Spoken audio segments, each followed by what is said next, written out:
Hello, it's News for Scotland, our latest weekly podcast of News Where We Are. Thanks for finding us. I'm Hugh Stewart, and along with the team Yvonne, Alexis, Jeanette Hill and Dr Joe Murray, I welcome you to about an hour packed with Scotland's news. We've controversy, informative coverage and interviews from people who know. All that's coming up, but I'll start with a roundup of Scotland's quick news for this week, the week ending the 15th of December 23. It's News Where We Are. Our first story, the Scottish Household Survey. This has run since 1999 and it asks a sample of Scots in their own homes how satisfied they feel about life here. The Chief Statistician has just released the 2022 results this week. Among the figures, we find 95% of adults said their neighbourhood was a good place to live, and 57% felt there were places to meet up and socialise. Half of all households were managing financially, but this number is down from 56% in 2019. The survey also revealed a fall in satisfaction in our public services, local health, schools and public transport, with health satisfaction dropping from 80% in 2019 to only 64% in these latest figures. Scottish Government-funded early learning and childcare is very popular, supported by 93% of those in the study, and that's the same as last time. Climate change is the issue which worries most people. 74% said this was the most urgent problem, and that's 6% more than in 2019. For more details on the Scottish Household Survey 2022, look at www.gov.scots website. Also from the Scottish Government, school attainment figures are looking good. This week, the Achievement of Curriculum for Excellence results shows a small but a real improvement in most students' results, both in primary and secondary schools. 80% of primary pupils reached the expected CFE level for reading and 87% achieved the expected level for listening and talking. In writing, 78% of primary 1 pupils were at the expected level, as were 75% of the primary 7s. When it comes to numeracy, primary 1, 85% reached the expected level, but this falls to 75% by primary 7. At S3, about 9 out of 10 pupils reached the third level for listening, talking, reading and writing. Numbers for numeracy also stood at 90%. Rounded figures. On the attainment gap, comparing the performance of pupils from rich and poor neighbourhoods, the numbers show a slight improvement over the previous year, but a change in the pre-COVID year of 2018-2019 is very slight. This is a very brief summary of the report, and once again you can find the whole story on the Scottish Government website. We have more information later on the PISA studies, which was released last week. We have an educational expert talking about that. That's coming up in about 20 minutes. The team at News for Scotland aims to widen our coverage of developments around the country. And next it's Dr Joe Murray with 9 minutes worth of what he's heard this week in economics and politics. Here's Joe. Hi, this is Joe Murray taking a little trip around Scotland to pick up some what we consider interesting news items. The Scottish Languages Bill represents a commitment to protect and promote Gaelic and Scots. So why is the learning and teaching of European languages, including Gaelic, already under threat? In what is seen by many as an act of academic vandalism, Aberdeen University is considering severely curtailing many language courses, including Gaelic. This move is seen as particularly harmful to the social and cultural context of Gaelic, as it's already a minoritised language. Student staff, alumni and others have already shown their opposition to these potential cuts, and a petition circulating at the time of writing this has already gathered over 12,000 signatures. One Aberdeen alumnus, the poet and writer Marcus McInturner, said the impact this will have on Gaelic language in the North East and beyond cannot be underestimated. There is no fiscal amount that can be attached to something as priceless as this. In her article in the Herald, the Scottish wordsmith Lenny Penny has written, the potential loss or decrease in language opportunities at Aberdeen would be a huge detriment to learners of multiple languages, but particularly the Gaelic community, which is currently undergoing a great resurgence, thanks in part to courses like those offered at Aberdeen. We cannot take this progress lightly, as within minority language communities, even seemingly unrelated cultural events and societal shifts can have a dramatic impact on the health of the language. One older Gaelic speaker has said, if Gaelic is withdrawn as a full degree by Aberdeen University, there will be a knock-on effect on all aspects of Gaelic in the city, as well as nationally. The University of Aberdeen has said in a statement, the university absolutely understands how passionately colleagues and students and many members of the wider public feel about modern languages, including Gaelic. The consultation on modern languages was launched to address the financial unsustainability of current provision, with losses of over 1.5 million a year. This is the result of low and declining recruitment to degree programmes in modern languages at Aberdeen. So why the decline? There have been many reports, including the British Council's of 2019, that since 2015 the demand for learning European languages amongst young people in the UK has plummeted. Only a few journals, including The Spectator, rule Brexit out as a cause of this. Plans to transform a derelict Dundee gas holder into a lush bunker have been submitted by the Eden Project. The lush bunker joins the Valve and Venue 3 within this reclaimed environment, aimed at being a centre for exhibitions, art installations, performance, science and storytelling. The project will reimagine a place of industry being reconnected with nature, marking the transition from fossil fuels to renewable energy technologies. This transformation will reuse the concrete foundations to support a new roof held up by a structural tree. A processional route will guide visitors from the geological history of Earth's deep past from the bowels of the structure before emerging into a dazzling garden. A front door exhibition hall will be a separate venue for the display of immersive installations and art. The proposals will transform the existing site to a complex and multi-layered ecosystem, described as from gasworks to earthworks. There will be a landscape bridge spanning East Dock Street and the East Coast Main Line connecting with the waterfront. That sounds like a very interesting project, I have to say. Further north, a report by Highland Council has warned that there is significant risk to parts of its region that are being drained of people. It said latest population trends suggested growth around the inner Moray Firth, but people drifting away from Caithness and the West Highlands, and warned that there could be severe declines in populations of Caithness and neighbouring Sutherland by 2040. Though populations increased by 22% in Fortrose and Rosemarkie and 19% in Inverness, they have fallen by 18% in Mallig and 17% in Kinlochleven. It also said some of the communities most affected by the loss of population were those with high prevalence of Gaelic speakers. However, old age groups are growing, partly because of the Highlands' attractiveness as a retirement destination. These trends have been identified in the 2022 census. Council officers have said a slight growth in the Highland population of 1.4% masks significant regional disparities, and the report warned that there were implications for public services, including health and the care sector. This is quite an important piece of social news, and News for Scotland will try and keep an eye on this. Scottish Borders Council is expected to turn its back on a bid for a national park in the region. Apparently, council officers don't feel that a compelling and cogent case had been made for the park. Campaigners say that they have been working on a bid for 7 years and the decision not to support it has been a bolt from the blue. At present, there are 2 national parks in Scotland, the Cairngorms and Loch Lomond in the Trossachs, but the nomination process has been opened to increase that number.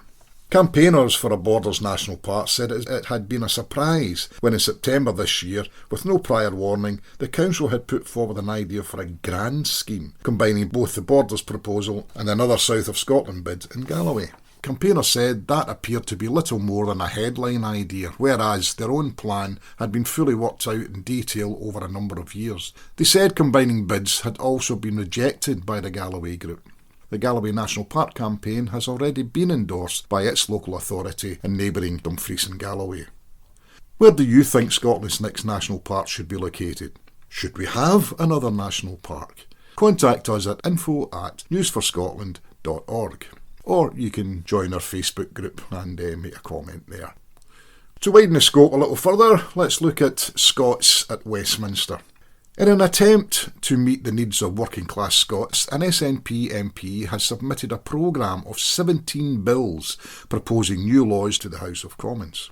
The proposals include measures around benefits, workers' rights and housing issues. Chris Stevens, MP for Glasgow South West, hopes that some of his proposals will be selected at 10-minute rule bills, which would give him time to present what he sees as a radical programme based on the issues affecting his constituents in Glasgow South West. He said it's a programme which meets the needs of working class Scots, and it's designed to increase dignity at work, eliminate poverty and assist the most vulnerable. Among the proposed policies are issues which Stevens has campaigned on for some time, such as the devolution of employment law and a requirement for the UK government to publish a plan to end the use of food banks by 2030. Regarding benefits, one bill would require the government to report on the impact of deductions on the levels of destitution. Branding them a poverty tax, Stevens is a historic critic of university credit deductions. He has also proposed another law which would mean the benefits claimants need to be warned before they're sanctioned. He wants the DWP Secretary to have a duty to ensure that eligibility assessments for disabled benefits are recorded. Stevens demands minimum housing standards for refugees, and that refugees who have waited on their asylum application for more than 6 months should be allowed to work. His proposal for devolution of employment law to the Scottish Parliament seems to have found most support. This has been backed by the Trades Union Congress and has found some support within Scottish Labour. However, on a visit to Glasgow earlier this year, Angela Rayner, Deputy UK Labour leader, rejected this proposal. Shadow Scotland Secretary Ian Murray, no relation to this News for Scotland journalist, has also rejected the case for Holyrood getting more powers.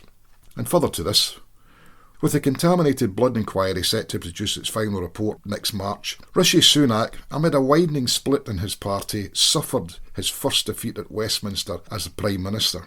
With a margin of only 4 votes, the 29 SNP votes ensured Labour's amendment to compensate the victims of contaminated blood was won. The defeat ended the long battle for compensation for those infected with AIDS and hepatitis from contaminated blood. Around half of the victims have already died.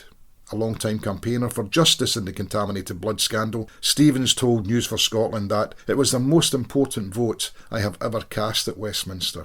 The Glasgow South West MP went on to say he was pleased that victims of this dreadful mistake are about to see justice after many decades.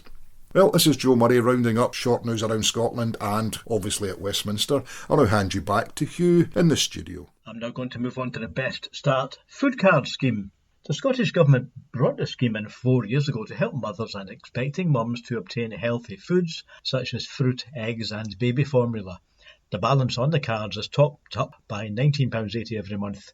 The government has found that some people with cards have not used all they're entitled to, so will send reminder letters urging mums to check their balances and to use the card at the shops. Some cards apparently may have hundreds of pounds unused in their account. Holders of these cards can check their balance at a cash machine by entering the 4-digit PIN number. It may be that some holders have not actually activated their cards, which you can do by phoning 0808 196 1687. OK, COP28 now. Like the UN Conference of the Parties in Glasgow 2 years ago, COP28 in oil-rich Dubai overran by 1 day, closing on Wednesday the 13th. Finally, however, all 199 participants agreed that the world is now transitioning away from CO2-producing fuels. First Minister Humza Yousaf, who was at the conference last week, welcomed the pledge to transition away from fossil fuels, which is to be done in a just, orderly and equitable manner. Recognising the need to move on from the oil, coal and gas age is historic, said the First Minister, who added that we must now all work together to turn deeds into action and keep global warming below 1.5 degrees centigrade. At the European Parliament, Commission President Ursula von der Leyen said that this week's deal was historic because for the first time the world is committed to a transition away from fossil fuels. She also welcomed the Loss and Damage Fund, which the Scottish Government lobbied for at COP26 in Glasgow, funding support for the most climate-vulnerable countries. This conference, Frau von der Leyen said, gives us the potential to begin the post-fossil fuel era, and she added that Europe was right at the heart of it with its investment in renewable technologies. And other news from Europe, Poland elects a Scottish-friendly PM. After a period of bargaining following the election last month, Donald Tusk and his centrist coalition announced this week that they can form a government, with former EU Council President stepping up as Poland's Prime Minister. Mr Tusk, who was sworn in on Wednesday the 13th by President Duda, committed his administration to Poland's constitution and to the rule of law. These remarks were aimed at the outgoing Nationalist Party, which was criticised by the EU for deviating from certain democratic principles in, among other areas, interfering with the appointment of judges. Mr Tusk's success should pave the way for the release of delayed EU funding to help the country's COVID recovery. As a top EU official during UK's disastrous Brexit, Mr Tusk said in 2020 that there would be widespread enthusiasm in the EU if Scotland applied to rejoin after independence. I want to stop myself from saying something too blunt, he once told Andrew Marr, but sometimes I feel I am Scots. I am very Scottish now. And now David Cameron wrote a letter to the Scottish Government. Last week at COP28, Humza Yousaf seems to have annoyed David Cameron. You may remember he used to be in elected politics. Now calling himself Lord Cameron, he has written a warning letter to the Scottish Government about their diplomatic activities. Yvonne Alexis takes up the story. Hi, Yvonne here. So, a diplomatic row has broken out between the Scottish and UK governments over a number of meetings which have taken place between the Scottish First Minister Humza Yousaf and leaders of countries such as Iceland, Pakistan and Turkey. David Cameron has written a letter to External Affairs Secretary Angus Robertson, expressing his anger at the meeting with Erdogan and threatening to withdraw the support of Foreign Office officials to the First Minister and other representatives of the Scottish Government. Humza Yousaf has responded vigorously, saying that it was a petty reaction by Lord Cameron and that he could have easily picked up the phone to discuss the matter. At a committee meeting chaired by Pete Wishart of the SNP and member of the UK Parliament, Scottish Secretary Alistair Jack reiterated the position of the Foreign Secretary, stating forcibly that he was not happy that Scotland was undertaking such meetings. OK, on now to a story we covered last week. We reported on the new policy from the Scottish Prison Service about where to house trans prisoners, especially the dangers of putting rapists in women's jails because of their self-identity as women. Does this new approach solve the problem? I spoke the other day to Jenny Reilly from the women's campaigning group Women Won't Wheesht, and here's that interview. And I'm talking now to Jenny Reilly from Women Won't Wheesht. And hello Jenny, thanks for joining us on News for Scotland. Hi there, thanks for having me on. See, we reported last week that following the Isla Bryson sushi at start this year, when a dangerous male sex offender was actually placed in Corton Vale simply because he said he's now a woman. So the Scottish Prison Service have now said that they're not going to allow people who are at it, as the First Minister said, to get into women's jails. So is that progress? Well, when you actually read the detail of the Scottish Prison's new policy, it's not actually progress, because what they're saying is they will assess prisoners who have been violent towards women and girls, and if they present an unacceptable risk, they won't allow them into a women's prison. So we're quite concerned what the Scottish Prison Service deems an unacceptable risk. Is there an acceptable risk that women have to suffer? Also, the interim policy that they introduced after the Isla Bryson case was that a minister would have to sign this off, so they were taking responsibility. Now they're saying that it is prison workers that will do the risk assessment. It doesn't actually stipulate what level of prison worker would do that. We've realised that Scottish Prison Service aren't brilliant at risk assessment, unfortunately, because they did actually have to think about whether a double rapist should or should not be in the women's prison estate. So we really don't think this is a good way forward for the Scottish Prison Service. Is there a general idea here, do you think, that the Scottish Government have been taking controversial political decisions but then actually just offloading the actual policy to somewhere down the line and saying it's not our decision, it's a operational decision by prison officers? Yeah, very much so. They're absolutely abdicating responsibility for a lot of their decision making when it comes to the gender issue, not just with Scottish Prison Services, but with services that provide for violence against women. They're saying it's up to individual organisations to provide safety for women, and they can deal with it as they wish. So they really are pushing it down the line and saying, we've told you what our policy is, get on with it. Yeah, so it's passing the buck, if you like, then. So what about, let's go back to risk assessment. They have said, the Scottish Prison Service has said that if somebody who has had a history of violence is going to be, this is a trans person, they might be placed in the women's prisons estate according to a risk assessment. So I guess you're not very confident about the reliability of their risk assessments. No, absolutely no. And again, the language that we use is quite difficult. It's the very fact that these are men going into the women's prison. The transgender element isn't quite what we're focusing on. It's men going into women's prison. But the risk assessment, well, they're not collecting data at all on the risks associated with men being in women's prisons. This has been going on in England and Wales and Scotland and other countries, Canada and America. And all of the crimes that are committed by these males in women's prisons is recorded as women-on-women violence. So there is no body of evidence about what happens when men go into women's prisons. So they need good data, first of all, to be able to do that risk assessment. We also know that historically, these crimes against women, violence, sexual crimes are underreported. So any data that they've got, they're still going to be underreported. So we really just don't have confidence. If women could risk assess violence against them, we would be doing it. We would be trying to reduce it and we would be successful. But we find that we don't know which men are a threat. We do not know which men are going to perpetrate violence against us. And therefore, in some very limited circumstances, they should be excluded when we're vulnerable. What about trans prisoners who are definitely not dangerous? In other words, somebody who happens to be transitioning and who's in jail for a VAT fraud or something like that. Supposing this fella says, I'm now a woman and I don't want to be put in the male estate because I'm going to get beat up. Do you have any sympathy for somebody in that position?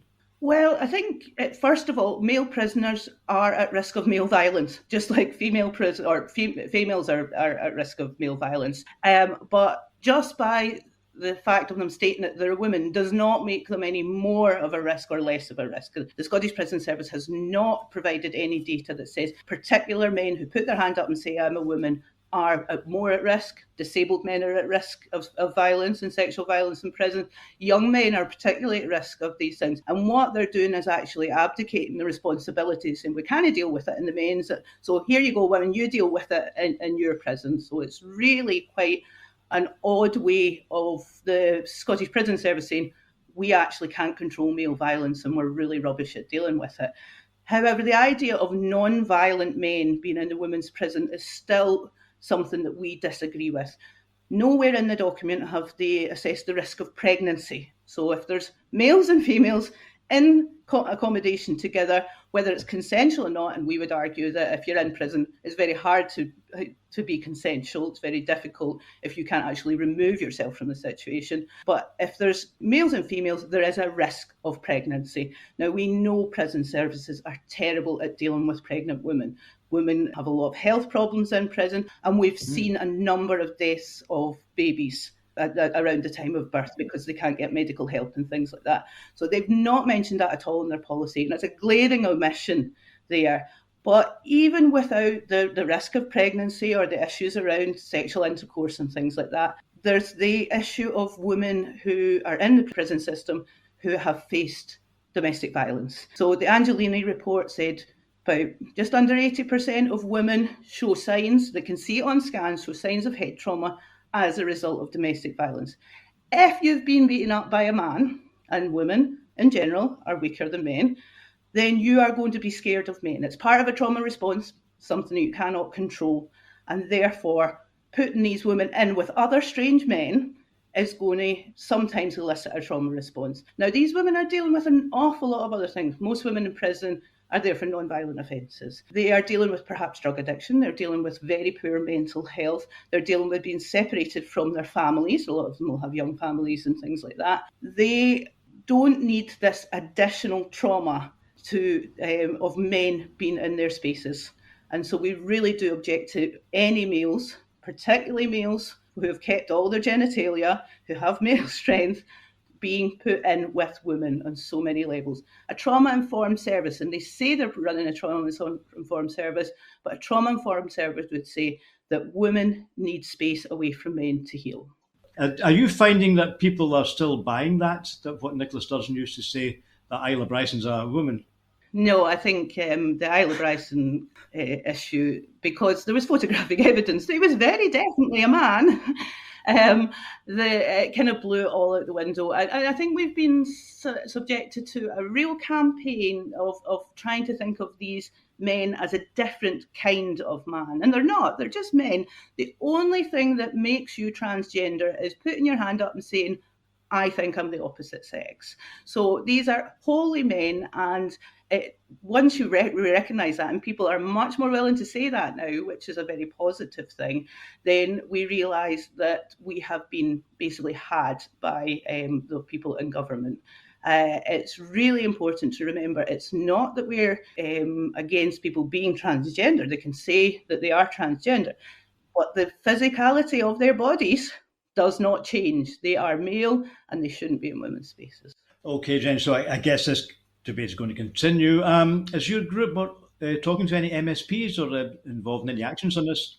We have. We've asked people that follow us. We're on social media. We're particularly on Twitter at www.weist, and we've done a sample of a letter. So we're asking people to write to MSPs. Unfortunately, a lot of MSPs will just ignore this issue. The women in prison really don't take priority, but we're pushing to communicate as much as we can. Obviously, we're trying to talk about it as much as we can. We're urging anyone to write to their MSPs, say that they do not think this is the right policy. England and Wales, interestingly enough, have introduced much better policy where they say any males who still have their genitalia should not be in women's prisons. And that takes out a huge amount of the males that are trying to get into women's prisons. So we're pushing to see if they can replicate that.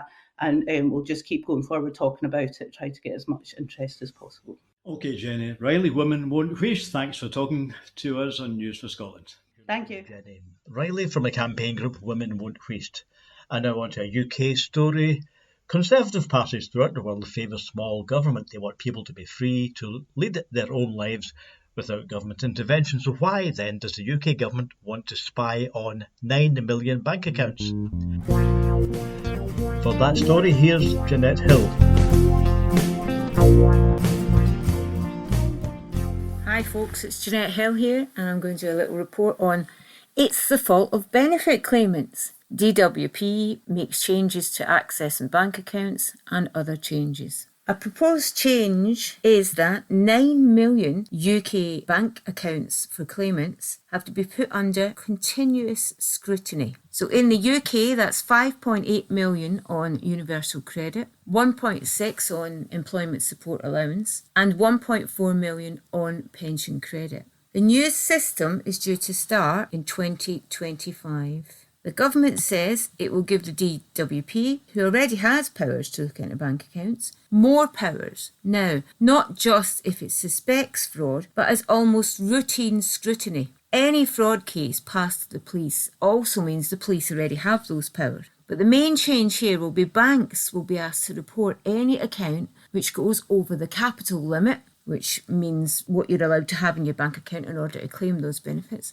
And so if you sell your car or you're moving house, or if the claimant shows evidence of using their account abroad for more than 4 weeks, all of that can mean that your benefits are going to stop. So if your mother visits you in Canada for 6 weeks over Christmas, her pension payments can be stopped until she contacts the DWP and explains herself. Any bank failing to report can be heavily fined by this new government initiative.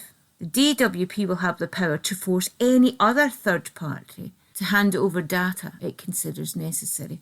Whether banks will accept this extra administrative responsibility is yet to be confirmed. It seems to open them up to data protection illegalities. Indeed, disability rights campaigners have said the whole idea breaches the UN Convention on the Rights of Disabled People to have privacy and to be treated with dignity. These rights are enshrined in the UK Human Rights Act, but it may take a long court case. It might be that that's what's needed to assert these rights, as was the case to finally get the information from the DWP about deaths of claimants after withdrawal of benefits. Benefits and Work, which is an organisation which has been supporting claimants for over 20 years and helping people negotiate the complexities of the UK system, asserts that anyone who thinks the DWP will use these powers appropriately has obviously never been involved in the benefits system. As seen by the use of sanctions and deaths attributed to withdrawal of disability benefits, this seems yet another tool in an already barbaric system where people in poverty are the scapegoats. I seem to remember the Better Together campaign in 2014 warning Scottish pensioners about loss of pensions in an independent Scotland. This despite the fact that entitlement to state pension is dependent on dues paid and is not dependent on living in the UK. You can claim it if you live in Spain or France, and many people do. A discussion of this new DWP power to include pensioners suggests that this is a step towards a means-tested state pension, and indeed there was a X or Twitter debate on this very subject. Even though this is a paid-for entitlement, there is history here. Look at what happened to the WASPy women who were entitled to claim their pension at 60 and then suddenly it was robbed from them. So why does the government feel it is necessary to add these specific powers? No extra powers have been added to investigate companies who received COVID contracts or government loans. The organisation Benefits and Work claims disabled people feel under attack again by these new proposals. Although some benefits are now in the hands of Scottish Government, such as certain disability payments, many Scots still claim benefits such as pension credit, universal credit and employment support allowance, which are administered by Westminster. People on ESA have already felt alarmed by the proposed changes to work capability assessments, in which outside organisations will be paid to support people with disabilities into work. This is called the Chance to Work Guarantee and does not get rid of working capability assessments as previously had been agreed. Instead, it makes it harder to be considered unfit for work on a permanent basis, especially, this is true, for people with serious mental health issues. Most groups, such as the MS Society, are sceptical of this support and already very critical of outside organisations such as ATOS, who are given significant government funding to manage PIP assessments. Indeed, the aim seems to be to stop benefits for nearly 500,000 people, as predicted by the ONS with this change. The organisation Full Fact uses data from DWP, HMRC, ONS and Scottish Government and estimates 6.4 billion was lost to benefit fraud or error in 22-23, which was a decrease of 100 million from the previous year, and $1 billion of this has since been recovered. So if it's decreasing, why is there a need for further invasive routine scrutiny of people's bank accounts? And even these figures are contested. The Centre for Welfare Reform estimates that there is only 1 billion fraud and there is 17 billion unclaimed benefits, especially benefits aimed at older people, such as attendance allowance and pension credit. They also estimate tax avoidance and evasion to be in the region of 15 billion, a figure which is contested by the organisation Full Fact. Rumour has it over 4 billion was lost in dubious COVID contracts, but these do not seem to attract the same headlines as benefit fraud. A conversation in my hairdressers recently centred on the problems in this country, and I'm afraid to say it was all about people on benefits. These people seem to be easy targets, unlike the millionaires who most of us don't mix with. It seems if a scapegoat is projected enough, we start to believe that it's true.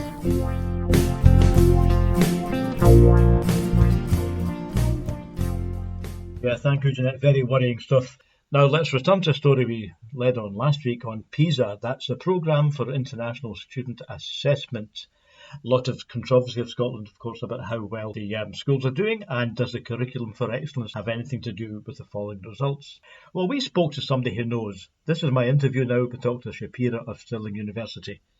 I'm talking now to Dr Marina Shipera, Stirling University. Now, you've been doing a lot of research, so I think you're a person to ask about the recent PISA results, educational comparisons between, I think, 80 countries. Tell us, first of all, what does PISA actually measure and who participates in it? PISA measures competencies, first of all, in maths, reading and science, across a growing number of countries every 3 years. As you said, this year, in 2022, there are over 80 countries in the PISA study. PISA is not actually linked, PISA measures are not linked to national curriculums. So what they do measure, they measure how young people, 15 years old, students across different education systems, can apply, can use the knowledge that they are gaining at schools to solve, as PISA states, its life problems. So they're given kind of challenges to solve by PISA.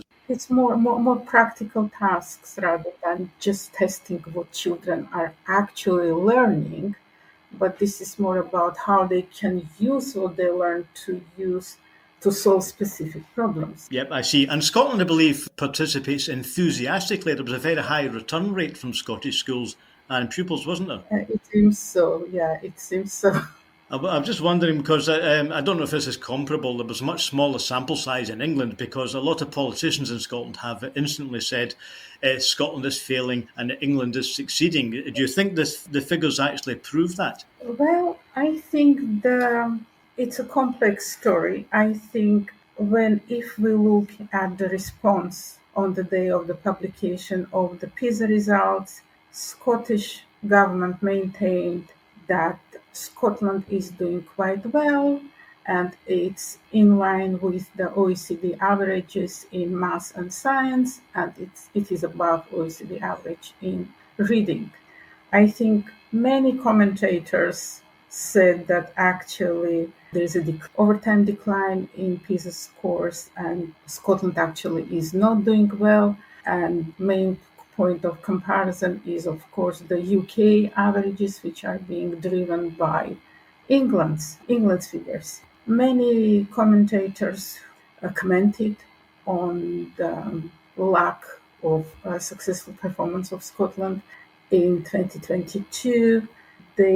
For them, it was a failure of curriculum for excellence, because if we look at the trends, not just the decline between 2018 and 2022, because many countries experienced decline. So some countries to a larger extent than other countries. For example, decline in England was less decline in England than in Scotland.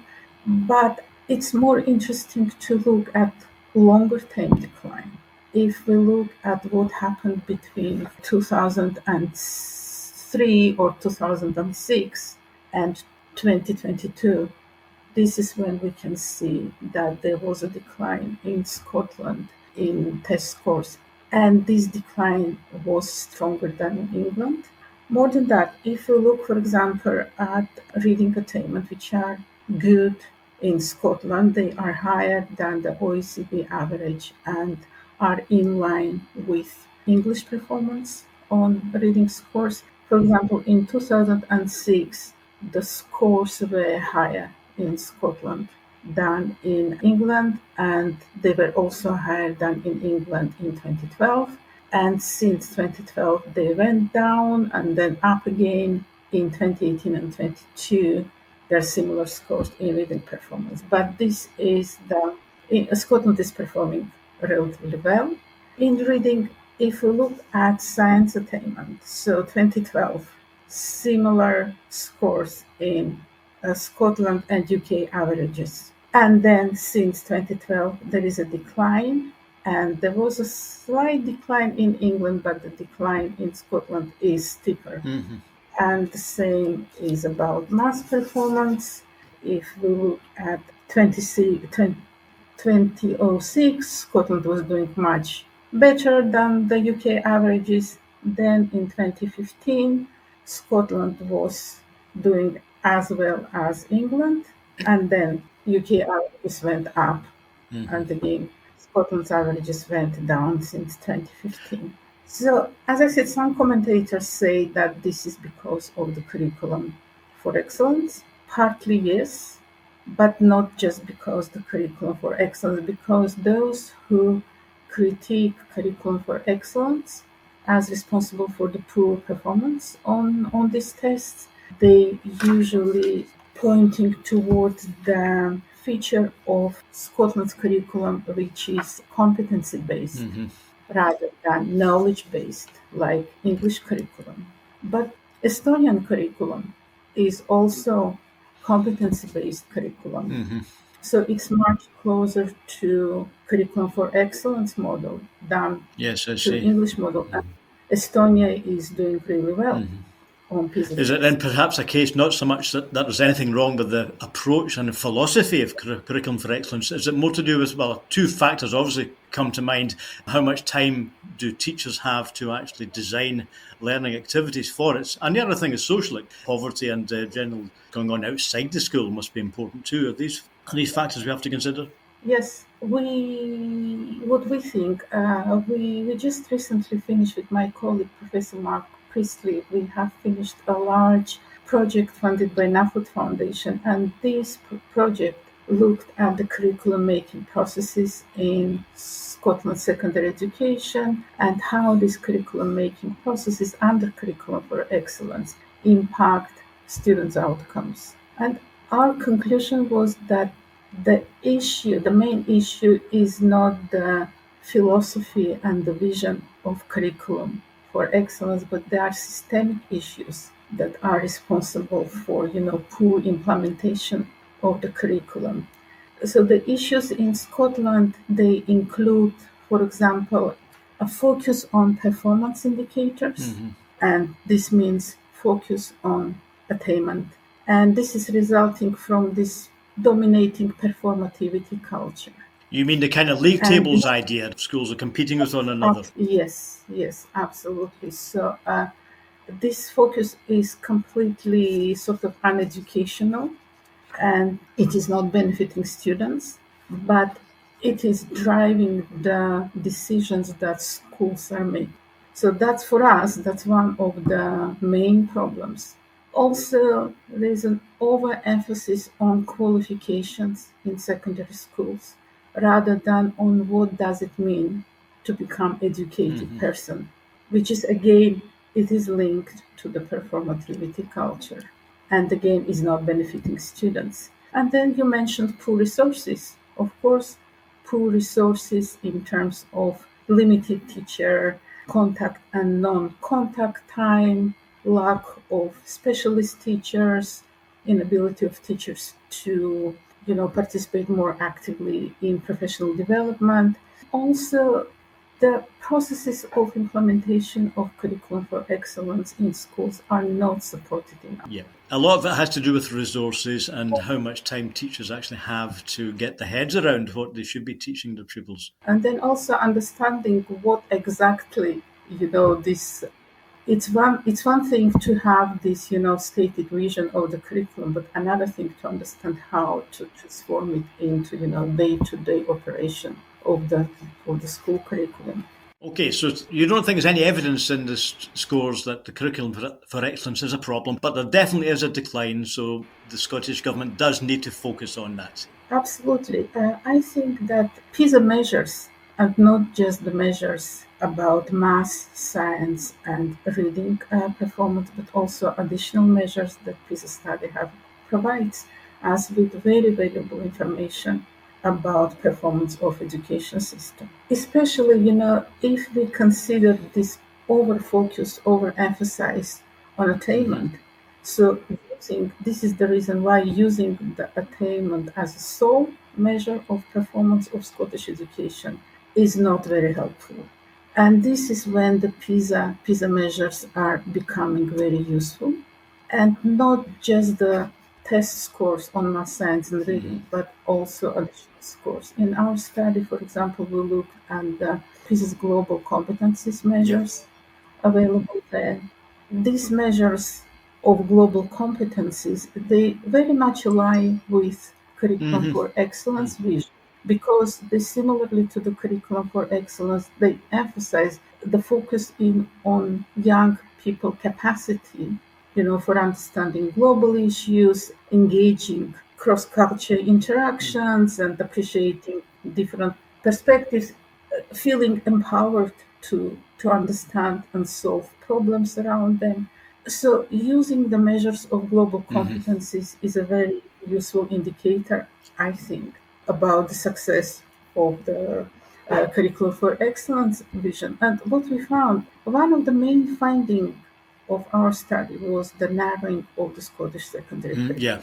Curriculum for excellence. 15-year students are selecting and studying less subjects than they did before. And students from poorer socioeconomic background are more affected by the curriculum narrowing.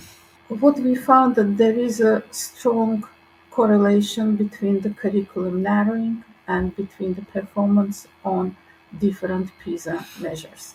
Students who study in schools that experienced more, steep curriculum narrowing, in schools where they are exposed to less subjects, these students, they perform worse on all PISA measures, both on the maths, reading, and science test, but also on the global competencies test. And the opposite is true as well. Students who are exposed to a broader curriculum at age 15 and 16, they do better on all PISA measures. Okay, performing, in line with OECD averages, it's not bad, but it's not good either. But the problem is that we have larger proportion of students, if we leave averages but look at the performance at different levels. We have more students who are performing, more students who are in the lowest level, and less students who are in the highest level of attainment on maths test than in many other. And I think this is a worrying trend. Averages don't tell us much, what's really happening. So we have, for example, more narrow middle than in many other countries, and our students are more polarized, performing either really good or really bad than in many other countries. Yes, I see it. Obviously, when we look at countries' education, there's a huge range of statistics to look at, and it's sometimes confusing to know, are we going forward or are we going back? So I think you've given us a good idea, Dr. Shipera, that, it's not all bad, and probably curriculum for excellence could really be backed up by more resources, but there's no reason why that itself is a problem, but we certainly do have a problem that needs to be addressed. Dr. Shipera, thank you for joining us today on News for Scotland. Thank you for having me.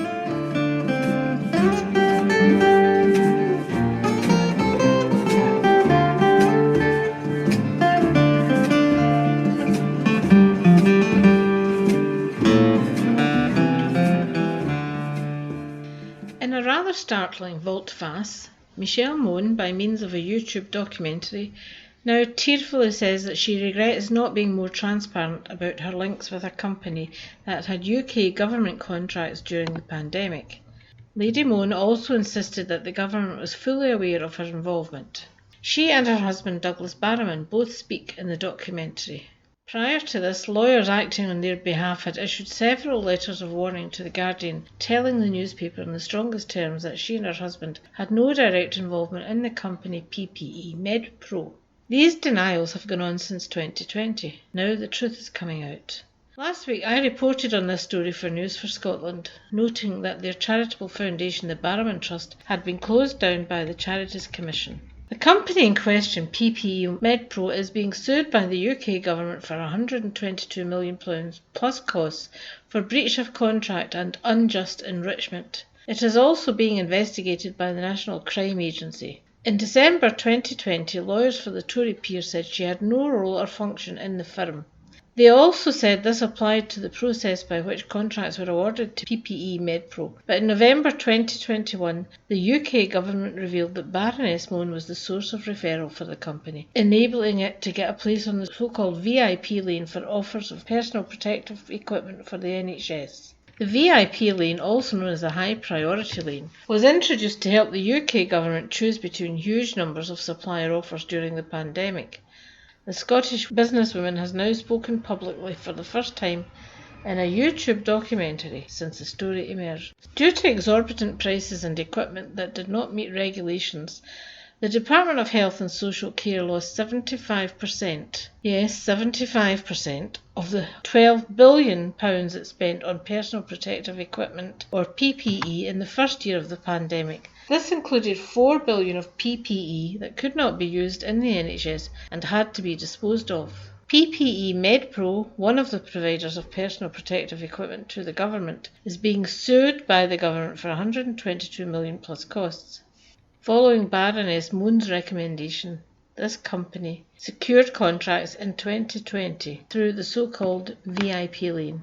Offers made outside this route were 10 times less likely to result in contracts and were not given the same priority as those made in the VIP lane, even though in many cases they came from reputable companies which had already been supplying these resources to the NHS and social services. In the High Court, the government is seeking reimbursement for one of the transactions, arguing that the medical grounds that were provided did not comply with the specification in the contract. In January 2022, the House of Lords Commissioners for Standards announced that Baroness Mone was subject to an inquiry relating to her alleged involvement in procuring contracts for PPE MedPro, leading to potential breaches of the House of Lords Code of Conduct. That investigation is currently on hold, while related matters are the subject of criminal investigation by the National Crime Agency, who have already raided at least 2 of the homes of the Barrowman couple. It was announced that Baroness Mone would be taking a leave of absence from the House of Lords on 6 December 2022. Both the National Crime Agency investigation and the Standards Commission inquiry are ongoing. Baroness Mone's tearful response notwithstanding, inquiries into the conduct of herself and the company involved and her husband Douglas Barrowman continue. We'll keep you updated. Thank you.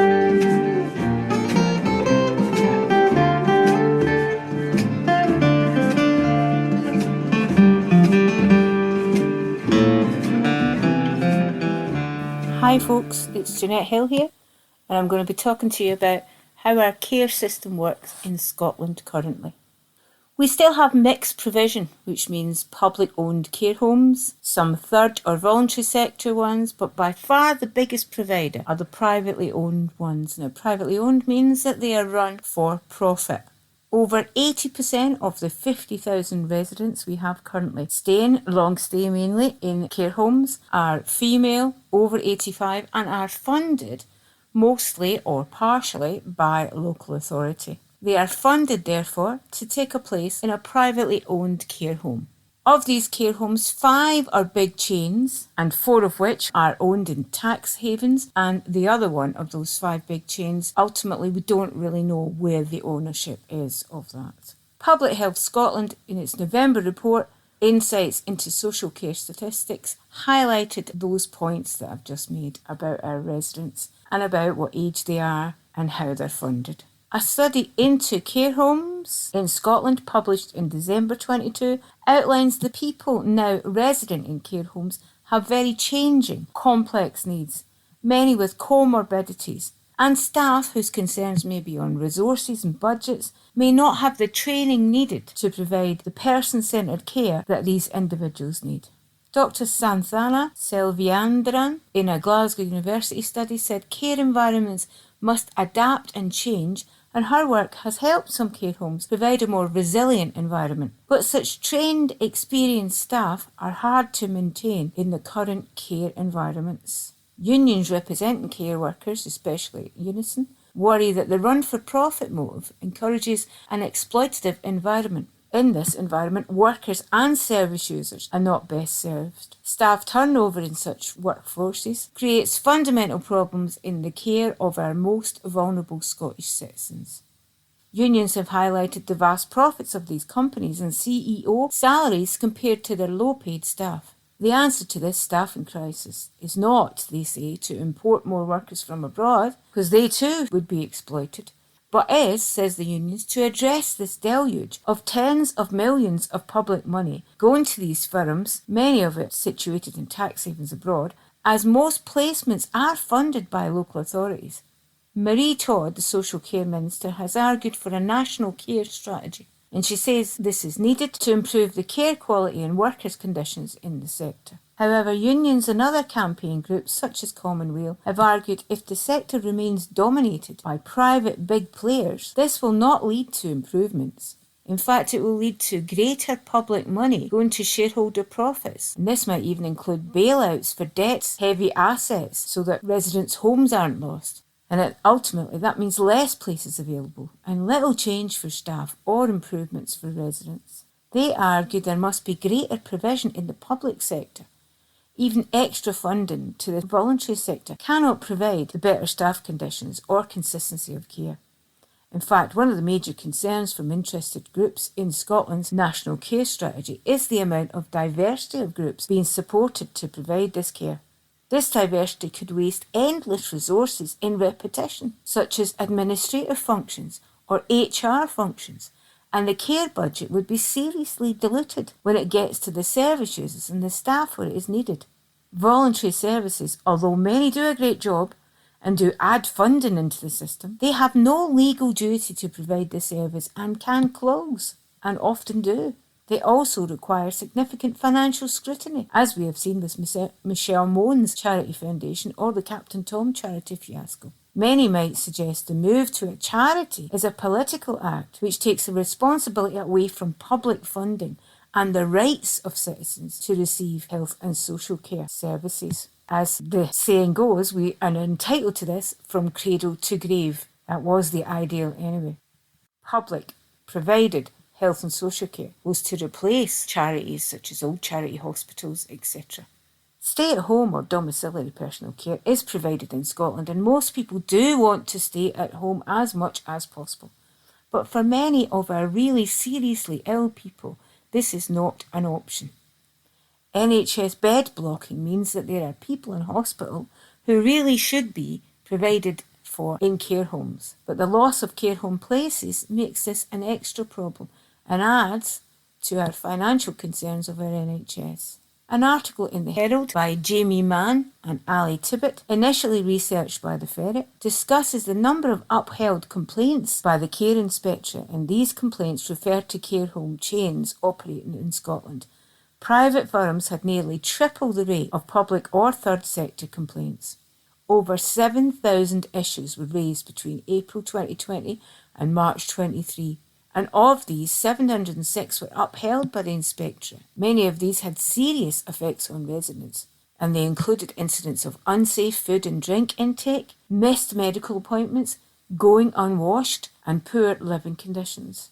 Health and social care is a massive part of the Scottish budget, and a need for a national care strategy is welcomed by most in the sector, as is the need for greater coordination between all parts of health and social care.